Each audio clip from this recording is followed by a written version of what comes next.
ચાલો વિદ્યાર્થી મિત્રો, આજના વિડીયોમાં પાછા બધા હાજર થઈ જશો. ઘણા 2-3 દિવસ પછી પાછા મળીએ છીએ. અમુક જે છે વાઈફાઈના ઇસ્યુ હતા, પરંતુ ફરીથી આજે આપણે જે વિદ્યુત ભાર અને વિદ્યુત ક્ષેત્રની તીવ્રતા એની વાત કરતા હતા, એમાં આપણે છેલ્લે જે ચર્ચા કરી એ મુજબ કે ઘણા બધા વિદ્યુત ભારોથી બનેલું તંત્ર હોય તો એનું વિદ્યુત ક્ષેત્ર કઈ રીતે મળે છે એની આપણે આખી ચર્ચા કરી ચૂકેલા છીએ. તો હવે આપણે એક બિંદુવત વિદ્યુત ભાર હોય તો એ બિંદુવત વિદ્યુત ભાર ને લીધે ઉદ્ભવતા વિદ્યુત ક્ષેત્રની તીવ્રતા શું કેટલી હોય છે.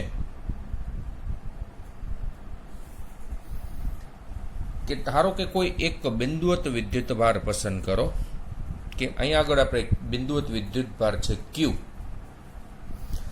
સરળતા માટે આપણે એમ કરો કે આ ઉદ્ગમ બિંદુ પર છે આ બિંદુ, બરાબર. આ એની અક્ષો આજુબાજુ x અક્ષ, y અક્ષ અને z અક્ષ. હવે બિંદુ Q થી એટલે કે આ વિદ્યુત ભાર Q થી ધારો કે અહીંયા આગળ જે છે r અંતરે કોઈ બિંદુ આવેલું છે, બિંદુ P. આ બિંદુ P. તો અહીં આ બિંદુ પાસે વિદ્યુત ક્ષેત્રની તીવ્રતા કેટલી હોય? તો કે આના વડે અહીંયા આગળ કોઈ પરીક્ષણ વિદ્યુત ભાર મૂકવામાં આવે તો તેના પર લાગતા બળ એના ભાગ્યા આપણે Q0 કરી નાખો એટલે વિદ્યુત ક્ષેત્રની તીવ્રતા થશે. તો એના ઉપર લાગતું બળ જે છે F બરાબર કુલમના નિયમ મુજબ K Q into Q0 upon R². Okay, જો આ ધન વિદ્યુત ભાર હોય અને આ પરીક્ષણ વિદ્યુત ભાર જનરલી જે છે ને રૈવાજિક રીતે ધન જ લેવામાં આવે છે. તો આના વડે આના ઉપર બળ લાગશે અપાકર્ષી બળ, એટલે આ ડાયરેક્શનમાં એનું બળ થશે સદિશ F. તો હવે એની દિશા દર્શાવીએ તો આના તરફનો એકમ સદિશ શોધવો પડે. તો આ આપણે જે અંતર R છે એ ઉદ્ગમ બિંદુની સાપેક્ષમાં આપણે જે છે જોડી દો આ બિંદુ P ને, તો આ અંતર જે છે એ સ્થાન સદિશ બની જશે સદિશ R. એના સ્થાન સદિશની દિશાનો એકમ સદિશ આપણે લઈ શકો R². તો આ બળને સદિશ રૂપે દર્શાવો તો અહીં બાજુમાં R² લખી નાખો એટલે શું થઈ ગયું? સદિશના રૂપમાં બળ બની ગયું. તો હવે બિંદુ P પાસે વિદ્યુત ક્ષેત્રની તીવ્રતા સદિશ E ઇઝ ઇક્વલ ટુ તો કે આ બળ સદિશ F એને ડિવાઈડ બાય પરીક્ષણ વિદ્યુત ભાર Q0. તો શું થશે? સદિશ E ઇઝ ઇક્વલ ટુ આ સમીકરણ એ મૂકી Q0 વડે ભાગી નાખો એટલે વધે શું? તો કે KQ અપોન R² R². એટલે આ થઈ વિદ્યુત ક્ષેત્રની તીવ્રતા. માત્ર આ વિદ્યુત ક્ષેત્રની તીવ્રતાનો મૂલ્યની જરૂર પડે તો E બરાબર KQ અપોન R². આ યાદ રાખવાનું, KQ અપોન R². અને જોઈ શકો છો કે અંતરના વર્ગના વ્યસ્ત પ્રમાણમાં બદલાય છે. એટલે જેમ જેમ આ વિદ્યુત ભારથી આ બિંદુનું અંતર વધારે હોય, ટૂંકમાં બિંદુ ઘણે દૂર હોય, તો તીવ્રતામાં જે છે ઘટાડો થાય. તમે વિદ્યુત ક્ષેત્રની તીવ્રતા વિરુદ્ધ અંતર R નો આલેખ દોરો તો શું થશે કે આ રીતનો જે છે અંતરના વર્ગના વ્યસ્ત પ્રમાણમાં એનું મૂલ્ય ઘટશે. E is proportional two 1 upon R² નો આલેખ આ થશે. હવે આ જે વિદ્યુત ક્ષેત્રની તીવ્રતા, આ વિદ્યુત ભાર કેવો છે, ધન છે કે ઋણ, એના ઉપર આધાર રાખે. બળ જે તરફ લાગી બળની દિશામાં વિદ્યુત ક્ષેત્રની તીવ્રતાની દિશા હોય તમે જાણો છો. તો હવે આપણે આ જે છે ધન વિદ્યુત ભાર છે તો એમાંથી આમ બહાર નીકળતી દિશામાં વિદ્યુત ક્ષેત્રની તીવ્રતા છે, બરાબર. એટલે જો આપણે આ આકૃતિથી દર્શાવીએ કે ધન વિદ્યુત ભારના કિસ્સામાં વિદ્યુત ક્ષેત્ર જે છે આમ બહાર નીકળતી દિશામાં,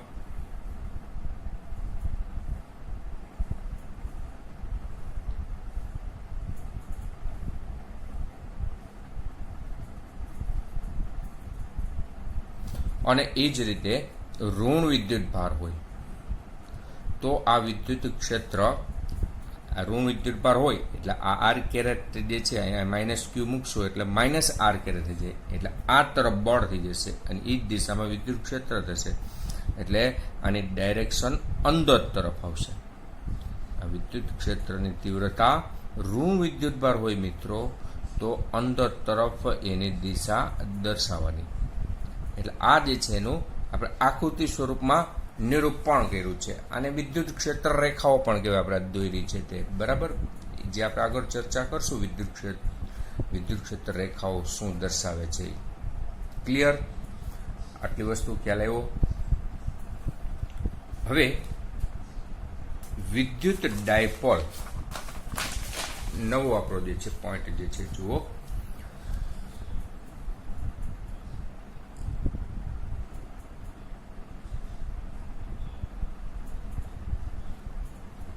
વિદ્યુત ડાયપોલ એટલે શું?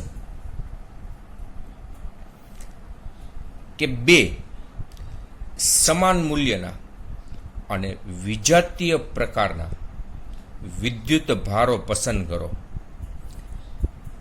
જો આ વિદ્યુત ભાર છે પ્લસ ક્યુ, આ વિદ્યુત ભાર છે માઇનસ ક્યુ, એટલે બે સમાન મૂલ્યના અને વિજાતીય પ્રકારના વિદ્યુત ભારોને એકબીજાથી પરિમિત અંતરે ગોઠવવામાં આવે તો આ તંત્ર બને, એને કહેવાય વિદ્યુત ડાયપોલ અથવા વિદ્યુત દ્વિધ્રુવી.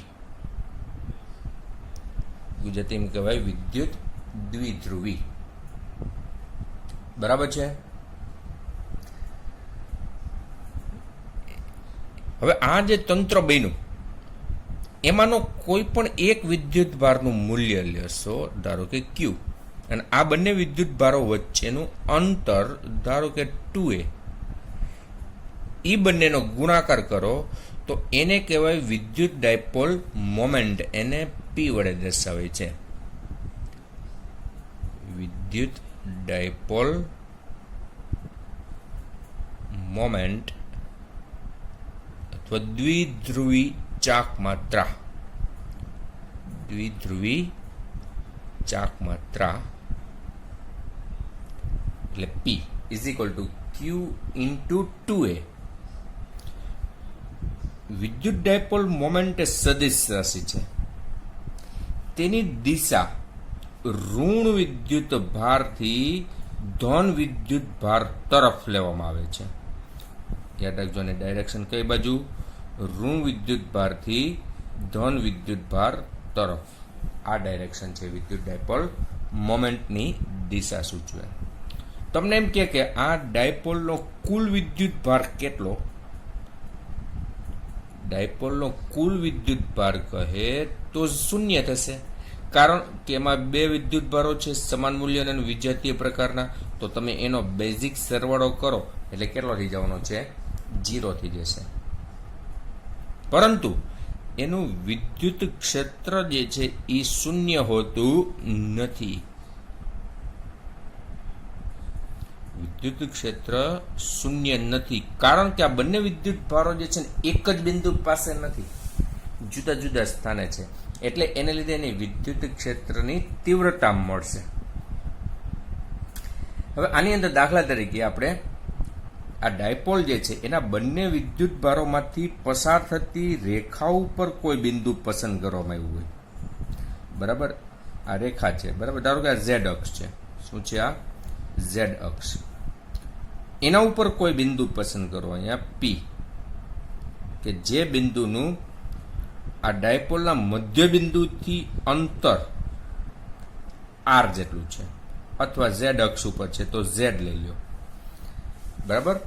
ડાયપોલની અક્ષ ઉપર ડાયપોલના મધ્ય બિંદુથી આ બિંદુ P આવેલું છે, ત્યાં આગળ વિદ્યુત ક્ષેત્રની તીવ્રતા, તો કે આનું વિદ્યુત ક્ષેત્ર દર્શાવો, આનું વિદ્યુત ક્ષેત્ર દર્શાવો.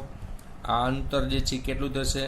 બે વચ્ચેનું અંતર 2a હોય તો આ a જેટલું થશે, એવી રીતે આ બાજુનું પણ આ અડધું અંતર છે એ કેટલું થશે તો કે એ જેટલું થશે વિદ્યાર્થી મિત્રો. તો હવે આ ડાયપોલની અક્ષ ઉપર તમે પસંદ કરો ને તો વિદ્યુત ક્ષેત્રની તીવ્રતા સદિશ E બરાબર થશે એનું સૂત્ર તો કે 2kpz upon z square minus a square નો હોલ સ્ક્વેર. અને આની ડાયરેક્શન આવશે ડાયપોલ મોમેન્ટની દિશામાં. એટલે કે આ બિંદુ પાસે ડાયપોલ મોમેન્ટ કીધું ઋણથી ધન તરફ, એ તરફ આની વિદ્યુત ક્ષેત્રની તીવ્રતા મળશે આ બિંદુ P પાસે. એટલે આખી અક્ષ ઉપર તમે પસંદ કરો, અહીંયા લ્યો કે આ બિંદુ લ્યો કે આ બિંદુ, બરાબર, ગમે ત્યાં લેશો તો એની વિદ્યુત ક્ષેત્રની તીવ્રતા ડાયપોલ મોમેન્ટની દિશામાં આવે. હવે આમાં જે છે ને આપણે માનો કે આ બિંદુ ઘણો દૂર હોય, એટલે કે Z જે છે એ એની સરખામણીમાં ખૂબ મોટો હોય, તો એ Z સ્ક્વેરની સરખામણીમાં A સ્ક્વેર સૂક્ષ્મ થઈ જશે. આને અવગણી નાખો એટલે અહીંયા 0 મૂકી દેશો એટલે શું થશે Z સ્ક્વેરનો સ્ક્વેર એટલે Z ની 4 ઘાત ઉપર એક Z છે એટલે ઉડી જાય. તો આ સૂત્ર તમે આમ દર્શાવી શકો 2kp upon Z ઘન P કેરેટ. આ અંતરને R વડે દર્શાવ્યું હોય તો અહીંયા છેદમાં R ઘન લખવામાં આવે. હવે આ ડાયપોલની વિષુવ રેખા ઉપર ચર્ચા કરતા હોય. વિષુવ રેખા એટલે શું તો કે આ બંને વિદ્યુત ભારોને જોડતી જે રેખા છે એનો લંબ દ્વિભાજક. તો આ લંબ દ્વિભાજક જે છે એ ધારો કે y અક્ષ છે, એના ઉપર કોઈ બિંદુ પસંદ કરવામાં આવે. અહીંયા તમે બિંદુ પસંદ કર્યું P, તો આ બિંદુ પાસે વિદ્યુત ક્ષેત્રની તીવ્રતા સદિશ E is equal two kp upon 2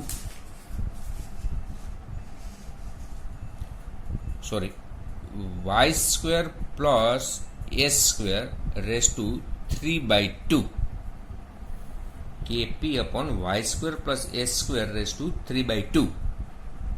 અને એની ડાયરેક્શન નીચે તરફ, એટલે કે ડાયપોલ મોમેન્ટ જે છે ને એની વિરુદ્ધ દિશા મળે. ડાયપોલ મોમેન્ટ કઈ બાજુ છે? ઉપર તરફ છે.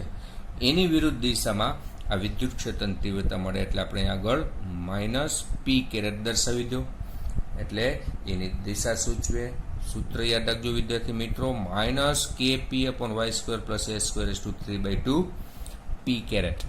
એવી જ રીતે આમાં પણ વિચારો કે y છે ને એની સરખામણીમાં ઘણો મોટો હોય તો a સ્ક્વેરને અવગણી નાખો તો આ સૂત્ર થશે માઇનસ kp upon y ઘન P કેરેટ.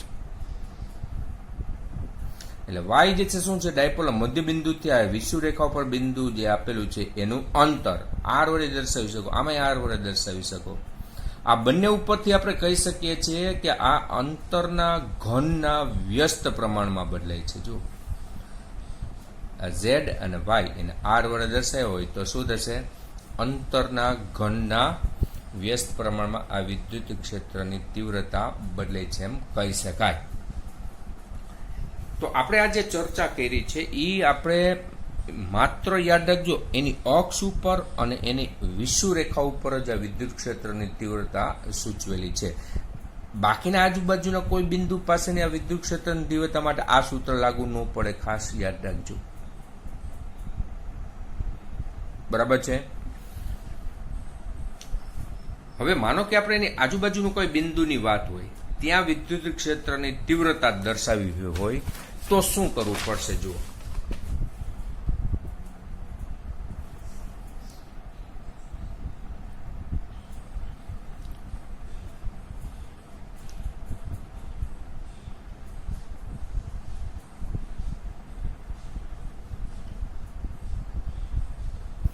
ડાયપોલનું વિદ્યુત ક્ષેત્ર, હું તમને શું કહું છું કે આ ડાયપોલ છે, બરાબર છે, એના આપણે અહીંયા બે વિદ્યુત ભારો છે. હવે એ આપણે ચર્ચા કરીએ છીએ કે એની આ અક્ષ બેમાંથી બંને વિદ્યુત પર પસાર થતી રેખા એટલે એની અક્ષ, અને એને લંબરૂપે હોય વિષુવ રેખા. બરાબર. હવે હું શું કહું છું કે એની અક્ષ ઉપર એ બિંદુ નથી કે નથી વિષુવ રેખા ઉપર બિંદુ. ધારો કે અહીંયા ક્યાંક કોઈ એક બિંદુ છે. આ બિંદુ પાસે આપણે વિદ્યુત ક્ષેત્રની તીવ્રતા શોધવી છે, અને તે બિંદુનું આ ડાયપોલથી અંતર એટલે ડાયપોલના મધ્ય બિંદુથી અંતર ધારો કે r જેટલું છે. કેટલું? r. તો ત્યાં વિદ્યુત ક્ષેત્રની તીવ્રતા આપણે કેટલી થશે એ આપણે નક્કી કરીએ. આ વિદ્યુત ભારો આપણે ધારી લઈએ કે અહીંયા -q વિદ્યુત ભાર છે, અહીંયા છે +q વિદ્યુત ભાર. બરાબર. તો ડાયપોલ મોમેન્ટની દિશા ઋણથી ધન તરફ એટલે આ p સદિશ. બરાબર. ડાયપોલ મોમેન્ટની દિશા, ડાયપોલ મોમેન્ટ જે છે સદિશ p. આ ખૂણો જે છે, બરાબર, આની સાપેક્ષમાં જે આ સ્થાન સદિશ r અને આ ડાયપોલ મોમેન્ટ વચ્ચેનો ખૂણો જે છે ધારો કે થીટા જેટલો છે. તો હવે આ સદિશ છે ને એનું આપણે વિભાજન કરી નાખો. કઈ રીતે વિભાજન કરીએ કે એક ઘટક જે છે ને આ સ્થાન સદિશ જે ધરાવતી રેખા છે ને એના ઉપર એક ઘટક લ્યો, બીજો એને લંબ રૂપે ઘટક પસંદ કરો. આ રીતનું આપણે વિભાજન કરવું છે. તો સ્થાન સદિશ ઉપર જે આનો ઘટક આવશે ને એ ઘટક તમે દર્શાવી શકો શેના વડે? તો કે p cos θ વડે. શેના વડે? p cos θ. આ થશે p cos θ, ખૂણાની બાજુનો ઘટક છે. બીજો ઘટક જે આવશે એ આના ઉપર આવશે લંબ રૂપે. બરાબર. આ ઘટક કયો થશે? તો કે p sin θ. પેલો p cos θ, આ છે p sin θ. ક્લિયર? હવે મને કહો આ બિંદુ જે છે, ધારો કે બિંદુનું નામ આપી દો p, તો આ p cos θ વાળી મોમેન્ટ છે એની તો અક્ષ ઉપરનું બિંદુ છે, અને આ p sin θ વાળી મોમેન્ટ છે એને તો વિષુવ રેખા ઉપર બિંદુ છે. તો બેયના સ્વતંત્ર સૂત્રો લગાડો એટલે p બિંદુ પાસે વિદ્યુત ક્ષેત્રની તીવ્રતા દર્શાવી શકો. એટલે જે આ p cos θ ઘટક જે છે આ મોમેન્ટનો, એને લીધે p બિંદુ પાસે વિદ્યુત ક્ષેત્રની તીવ્રતા ધારો કે આપણે E1 વડે દર્શાવીએ તો શું થશે? E1 બરાબર અક્ષ ઉપર છે બિંદુ. અક્ષ ઉપર સૂત્ર શું હતું? 2kp upon r3. ઓકે. પણ p ને બદલે આપણે આ મોમેન્ટ લેવાની ને, આની અક્ષ ઉપર છે એટલે p ને બદલે શું લખવાનું? p cos θ લખવાનું. શું લખવાનું? p cos θ. 2kp cos θ upon r3. અને એ ડાયપોલ મોમેન્ટ જે હોય ને, જાવડી આ ડાયપોલ મોમેન્ટ છે આ ઘટક, એની ડાયરેક્શનમાં જ આની ડાયરેક્શન હોય. એટલે આ જે છે E1 સદિશની દિશા થશે. ઓકે, ખ્યાલ આવી ગયો? હવે બીજો ઘટક જે છે કયો છે? p sin θ. p sin θ ઘટકને લીધે તમે એ બિંદુ p પાસે વિદ્યુત ક્ષેત્રની તીવ્રતા લ્યો તો એને વિષુવ રેખા ઉપર બિંદુ છે, અને કઈ બાજુ છે? વિષુવ રેખા ઉપર બિંદુ. તો વિષુવ રેખા ઉપર જે છે કેટલું મૂલ્ય થાય? તો કે kp upon r3 થશે. પણ અહીંયા આગળ જે છે p ને બદલે શું લખવું પડે? આ મોમેન્ટ લખવી પડે. આની વિષુવ રેખા ઉપર આ બિંદુ છે એટલે p ને બદલે શું આવે? p sin θ આવશે. બરાબર છે. અને એ ડાયપોલ મોમેન્ટની જે દિશા હોય આ ડાયરેક્શનમાં છે ને p sin θ, એની વિરુદ્ધ દિશામાં આ વિદ્યુત ક્ષેત્રની તીવ્રતા થશે. એટલે આ તરફ જે છે એની દિશા મળશે E2. આમાં જોઈ શકો છો કે આ બંને પરસ્પર લંબ રૂપે છે. પરસ્પર લંબ છે એટલે એનો પરિણામી સદિશ લ્યો, એ તરફ આ બિંદુ પાસે વિદ્યુત ક્ષેત્રની તીવ્રતા મળે. એટલે આ તરફ વિદ્યુત ક્ષેત્રની તીવ્રતા થશે સદિશ E. તો હવે આ બિંદુ P પાસે પરિણામી વિદ્યુત ક્ષેત્રની તીવ્રતા E ઇઝ ઇક્વલ ટુ શું થશે? √E1² plus E2². આવી રીતે દર્શાવી શકાય, બે લંબ છે એટલે. તો આ સૂત્ર મૂકી દો આમાં. તો અંડરરૂટ શું થશે? E1² એટલા ઉડવા 2kp cos θ upon r3 નો square plus kp sin θ upon r3 square.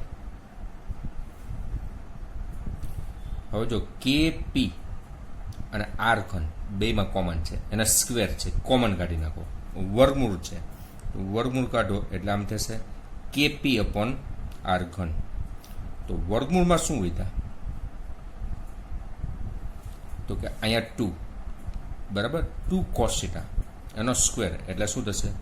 4 cos² θ. આ પદમાં માત્ર વધે છે sin θ એટલે sin² θ થયા. ઓકે, હજી આપણે આમાં સાદુરૂપ આપીએ તો આમ આપી શકો kp upon r3.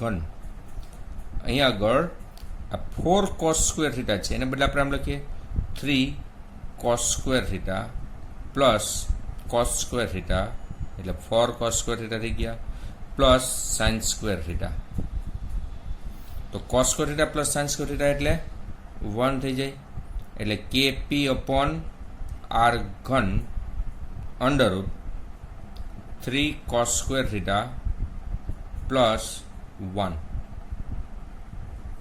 તો આ થશે અક્ષ ઉપર ન હોય, વિષુવરેખા ઉપર ન હોય એવા બિંદુ પાસે વિદ્યુત ક્ષેત્રની તીવ્રતા મેળવવા માટેનું સૂત્ર kp upon r3 under root 3 cos² θ plus 1.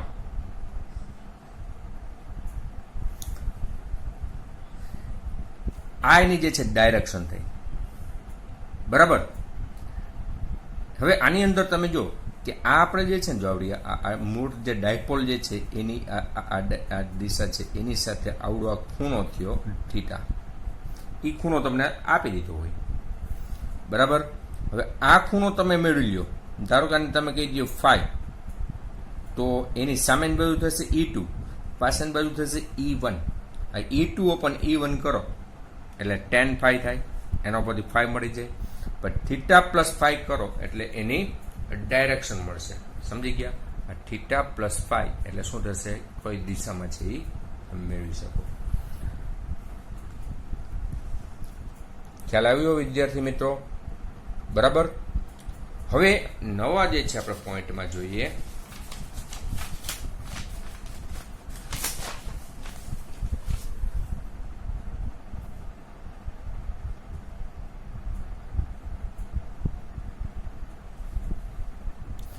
તો કે સમાન વિદ્યુત ક્ષેત્રમાં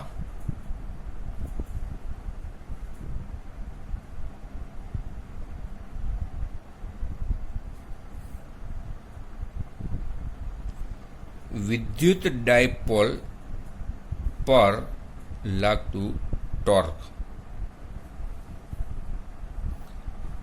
સમાન વિદ્યુત ક્ષેત્ર છે, ધારો કે જમણી બાજુની દિશામાં છે.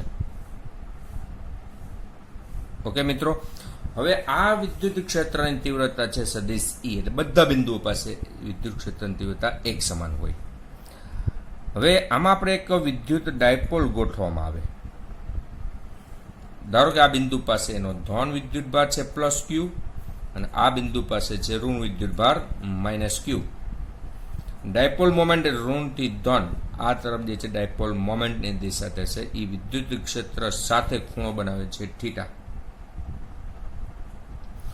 તો ધન વિદ્યુત ભાર જે છે એને વિદ્યુત ક્ષેત્રની દિશામાં બળ લાગે. સદિશ F1 બરાબર q સદિશ E. ઓકે, આ બળ શોધવા માટેનું સૂત્ર. પછી આ ઋણ વિદ્યુત ભાર છે એને વિદ્યુત ક્ષેત્રની વિરુદ્ધ દિશામાં બળ લાગશે સદિશ F2. તો એના બરાબર થશે -q સદિશ E. તો આ બે બળ સમાન મૂલ્યના છે, વિરુદ્ધ દિશાના છે, પણ એક રેખસ્થ નથી. તો પરિણામી બળ લ્યો ને તમે, તો પરિણામી બળ કેટલું થશે? 0, કારણ કે બંને બળનો સદિશ સરવાળો કરો તો સમાન મૂલ્યના છે, વિરુદ્ધ દિશાના છે, એટલે પરિણામી બળ 0 થશે. પણ પરિણામી ટોર્ક 0 ન થાય. એનું કારણ શું? પરિણામી ટોર્ક અથવા કુલ ટોર્ક, તો કે બે બળ એક રેખસ્થ નથી. અહીંથી આમ ખેંચે, અહીંથી આમ ખેંચે, એટલે આ ડાયપોલ આ તરફ આમ ભ્રમણ કરશે, એટલે પરિણામી ટોર્ક જે લાગશે એના ઉપર સદિશ ટો ઇઝ ઇક્વલ ટુ સદિશ પી ક્રોસ સદિશ ઈ. આ એનું સૂત્ર બને છે. આ ટોર્કનું મૂલ્ય તમે લ્યો તો tau is equal to P E sine theta. શું થશે? P E sine theta. એનું મૂલ્ય દર્શાવે. ખૂણો ઉપર આધારિત છે કે જો આપણે જે છે એની અંદર થીટા બરાબર 0 હોય તો આ ટોર્કનું મૂલ્ય થશે 0. એટલે આ ડાયપોલ જે છે આ પોઝિશનમાંથી આમ ગોઠવાયેલો હોય તો શું થાય કે બંને બળ જે છે એ એક રેખસ્થ થઈ જશે. આ પોઝિશન જે છે એને સમતોલન સ્થિતિ કહેવાય અથવા સામાન્ય સ્થિતિ.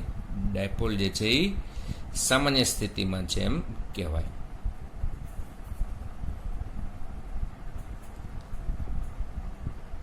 પરંતુ જો આ ડાયપોલ જે છે આ રીતનો ગોઠવાયેલો હોય એટલે કે ખૂણો કેટલો થઈ જશે થીટા?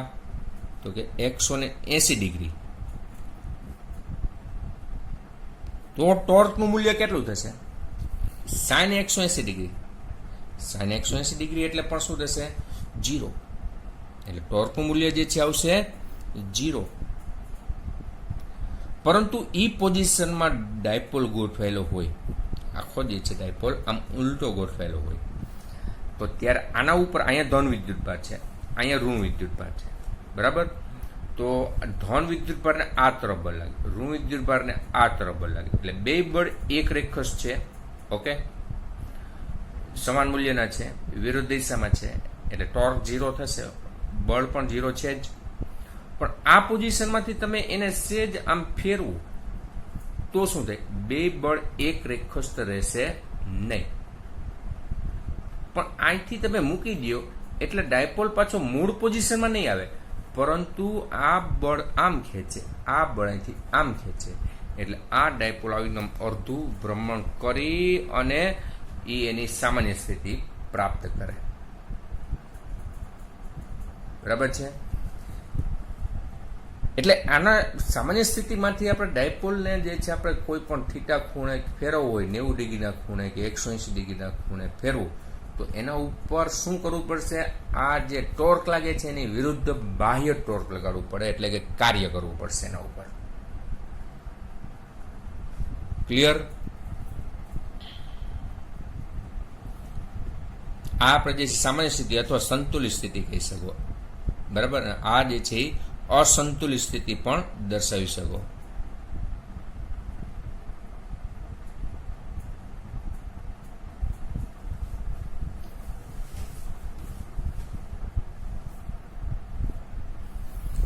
હવે અસમાન વિદ્યુત ક્ષેત્રની વાત હોય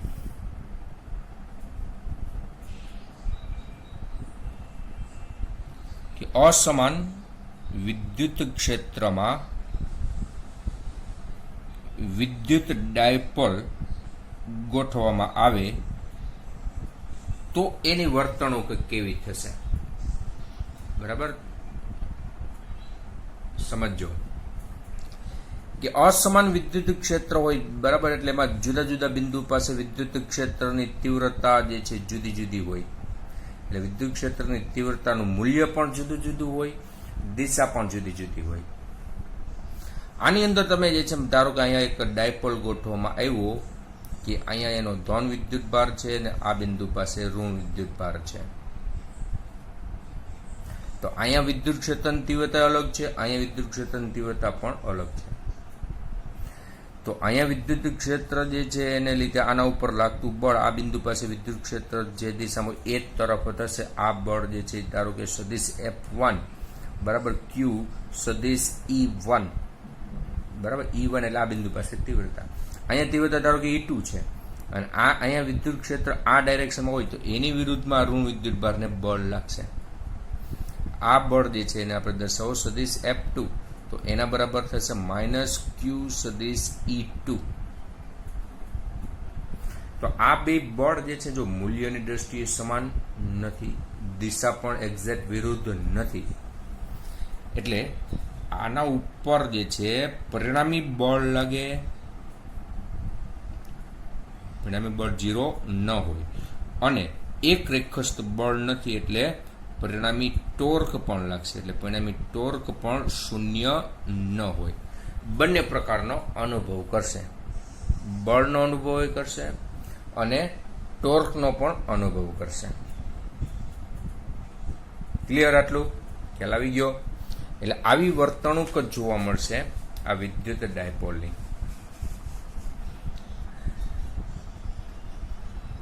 કે આપણે જે છે સૂકાવાળ સાથે કાંસકાને જે છે ફેરવવામાં આવે તો ત્યારે એની આજુબાજુ જે વિદ્યુત ક્ષેત્ર ઉદ્ભવે, સૂકાવાળ સાથે કાંસકાને ફેરવો, કાંસકો પ્લાસ્ટિકનો હોય એટલે આ જે છે કાંસકાની સપાટી કેવી બને તો કે ઋણ વિદ્યુતભારિત બને, એટલે એની આજુબાજુ શું થશે? અસમાન વિદ્યુત ક્ષેત્ર ઉદ્ભવે, અને ઋણ છે એટલે આમ અંદર તરફ એની ડાયરેક્શન હોય. હવે જ્યારે આ અસમાન વિદ્યુત ક્ષેત્રમાં કોઈ કાગળનો નાનો ટુકડો આવે તો એ ટુકડામાં ડાયપોલ પ્રેરિત થશે, બરાબર? એટલે એમાં ધન વિદ્યુતભારને ક્ષેત્રની દિશામાં, ઋણ વિદ્યુતભારને વિરુદ્ધ દિશામાં બળ લાગે. એટલે આ જે છે શું કરશે? ટોર્ક અનુભવશે એટલે આમ ચાક ગતિ કરશે, અને બળ અનુભવે છે એને લીધે રેખીય ગતિ પણ કરશે. એટલે આ ટુકડો એક સમય આ રીતનો આમ ગોઠવાઈ જશે, બરાબર? આમ ગોઠવાઈ જાય તો ત્યારે બે બળ એક રેખસ્થ થઈ જાય તો ટોર્ક લાગવાનું બંધ થઈ જશે, પણ રેખીય ગતિ જે છે આમ ઉપર તરફ એ તો ચાલુ જ રાખશે, બરાબર? આ તરફ જે છે રેખીય ગતિ એની ચાલુ રહેશે. એટલે આ એનું ઉદાહરણ આપણે સમજી શકીએ. શેનું ઉદાહરણ? કે અસમાન વિદ્યુત ક્ષેત્રમાં વિદ્યુત ડાયપોલ હોય તો કઈ રીતે પરિણામી બળ અને પરિણામી ટોર્ક અનુભવે છે.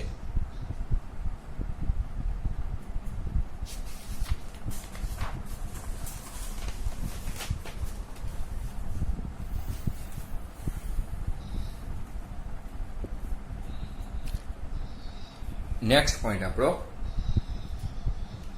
ખ્યાલ આવી ગયો? બરાબર ધ્યાન રાખજો. હવે વિદ્યુત ભારની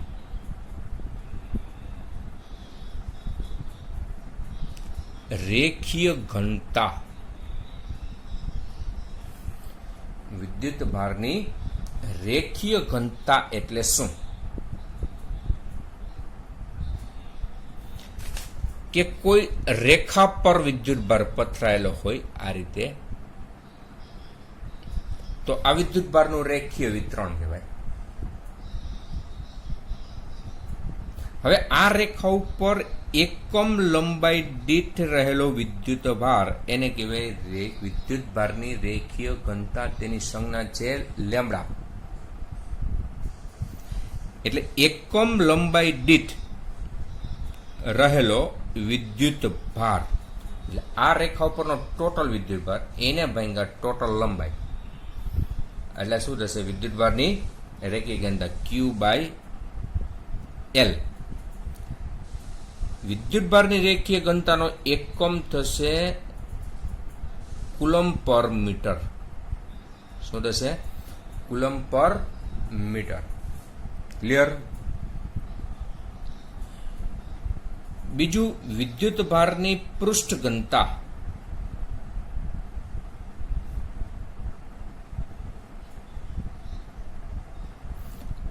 રેખીય ઘનતા, એવી જ રીતે વિદ્યુત ભારની પૃષ્ઠ ઘનતા. કે કોઈ પૃષ્ઠ પર વિદ્યુત ભાર પથરાયેલ હોય, એ પૃષ્ઠ સમતલ આકારનું હોય કે ન પણ હોય.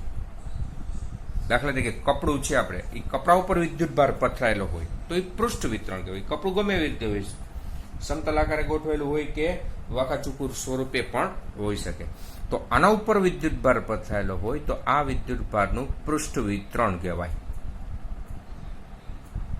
તો એમાં આવશે વિદ્યુતભારની પૃષ્ઠ ઘનતા, એની સંજ્ઞા સિગ્મા. એટલે એકમ ક્ષેત્રફળ દીઠ રહેલો વિદ્યુતભાર, એટલે ટોટલ વિદ્યુતભાર છેદમાં ટોટલ આનું ક્ષેત્રફળ કરો એટલે શું મળે? વિદ્યુતભારની પૃષ્ઠ ઘનતા મળશે.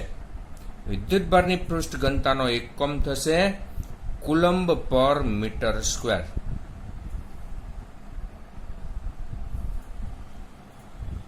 ત્રીજું, વિદ્યુતભારની કદ ઘનતા.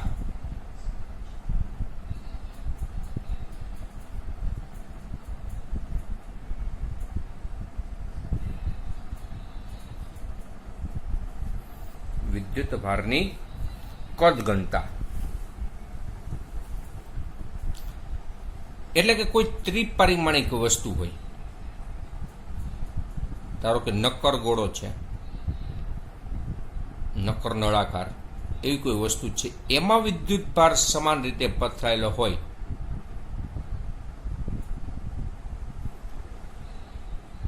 તો આને કદ વિતરણ કહેવાય.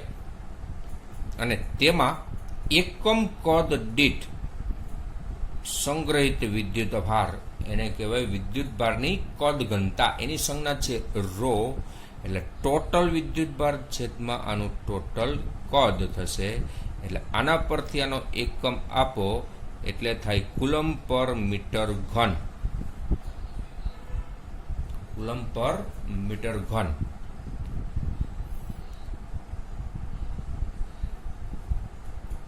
બરાબર. તો આ ત્રણ પ્રકારના વિતરણો, એના ઉપરથી જે છે ને 3 થિયરી આપણે ટેક્સ્ટ બુકમાં છે, પણ આપણે સાબિતી કરવાની કંઈ જરૂર નથી કે આની આજુબાજુમાં કોઈ બિંદુ હોય કે આની આજુબાજુમાં કોઈ બિંદુ હોય કે આની.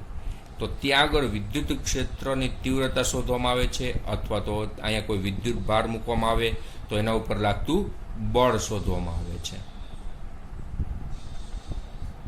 બરાબર છે. પછી વિદ્યુત ક્ષેત્ર રેખાઓની વાત આવે.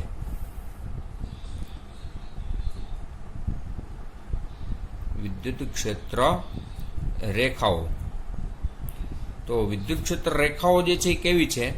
તો કે કાલ્પનિક છે. બરાબર. આમ જુઓ તો વિદ્યુત ક્ષેત્ર રેખાઓ વિશે સૌપ્રથમ ખ્યાલ જે છે માઇકલ ફેરાડેએ આપેલો છે. એ વિદ્યુત ક્ષેત્રનું ચિત્રાત્મક સ્વરૂપ છે. વિદ્યુત ક્ષેત્રનું ચિત્રાત્મક સ્વરૂપ.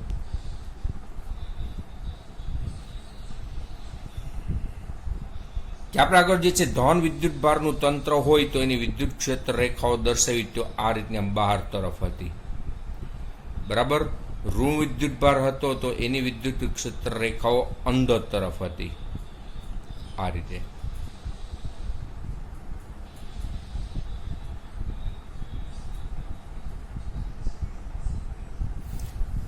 આનું નિદર્શન થયું. બરાબર. એટલે અલગ અલગ તંત્ર હોય તો એના માટે વિદ્યુત ક્ષેત્ર રેખાઓ જે છે જુદી જુદી રીતે તમે દોરી શકો. પણ એ વિદ્યુત ક્ષેત્ર રેખાઓ જે છે ને એ વક્રો છે એક પ્રકારના. એ વક્રો એવા છે કે એના ઉપર તમે કોઈ પણ બિંદુ પાસે જે છે ને તમે સ્પર્શક દોરો ને, ધારો કે આ બિંદુ છે તો એ બિંદુ પાસે સ્પર્શક દોરો તો સ્પર્શકની દિશામાં તે બિંદુ પાસેનું પરિણામી વિદ્યુત ક્ષેત્ર હોય છે. યાદ રાખજો, વિદ્યુત ક્ષેત્ર રેખાઓ શું છે? વક્રો છે. પણ એવા વક્રો છે એના ઉપરના કોઈ પણ બિંદુ પાસે દોરેલા સ્પર્શકની દિશામાં શું હોય? પરિણામી વિદ્યુત ક્ષેત્રની તીવ્રતાની દિશા. બીજું કે બે વિદ્યુત ક્ષેત્ર રેખાઓ ક્યારેય છેદે નહીં. આ એક વિદ્યુત ક્ષેત્ર રેખા, આ બીજી વિદ્યુત ક્ષેત્ર રેખા. તો એ બે ક્ષેત્ર રેખાઓ જે છે પરસ્પર આવી રીતના ક્યારેય છેદે નહીં. કારણ છેદે તો આપણે પહેલા જે છે લાક્ષણિકતા મુજબ બંને વક્રોના અનુરૂપ બબ્બે સ્પર્શકો મળે. બબ્બે સ્પર્શકો મળે તો એનો મતલબ શું થયો કે આ બિંદુ પાસે પરિણામી વિદ્યુત ક્ષેત્રની બબ્બે દિશા છે. એ તો શક્ય નથી. વિદ્યુત ક્ષેત્ર રેખાઓને બે દિશા હોય નહીં. કે જ્યાં વિદ્યુત ક્ષેત્ર રેખાઓ ગીચોગીચ હોય ને ત્યાં આગળ વિદ્યુત ક્ષેત્રની તીવ્રતા વધુ હોય. અહીંયા જુઓ, તીવ્રતા વધુ, કારણ કે ત્યાં ગીચોગીચ છે. આ ભાગ જે છે ત્યાં વિચારો તો તીવ્રતા ઓછી.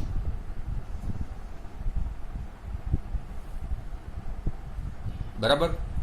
બીજું કે સ્થિર વિદ્યુત ભારનું તંત્ર હોય ને તો વિદ્યુત ક્ષેત્ર રેખાઓ જે છે બંધ ગાળા રચતી નથી. સ્થિર વિદ્યુત ભારના તંત્રમાં વિદ્યુત ક્ષેત્ર રેખાઓ ક્યારે બંધ ગાળાઓ રચે નહીં. આ બધી એની લાક્ષણિકતાઓ થઈ. વિદ્યુત ક્ષેત્ર રેખાઓ જે છે એની લાક્ષણિકતાઓ. બરાબર.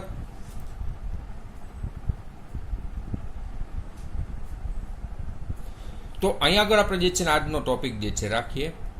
ત્યારથી આગળ જે છે નવા વિડીયોમાં આપણે જે છે રજૂ કરશું. બરાબર છે વિદ્યાર્થી મિત્રો, બરાબર આનું રિવિઝન કરજો. અત્યારે પૂરતો સમય તમારી પાસે છે. આ બધા જે સૂત્રો તમારી સામે રજૂ કરું છું એ કંઠસ્થ કરી નાખો, મગજમાં ફિટ કરી દેશો તો આગળ જે છે તમારે જે એક્ઝામ આપવાની છે જુલાઈ મહિનામાં તો એમાં સરળતાથી આપી શકશો. બરાબર. તો આ વિડીયોને તમે લાઈક કરો, શેર કરો અને સબસ્ક્રાઈબ કરજો. બરાબર. આપના બીજા ગ્રુપમાં આ વિડીયોને શેર કરો કે જેથી કરીને વધારેમાં વધારે વિદ્યાર્થીઓ એનો લાભ લઈ શકે. Okay, thank you.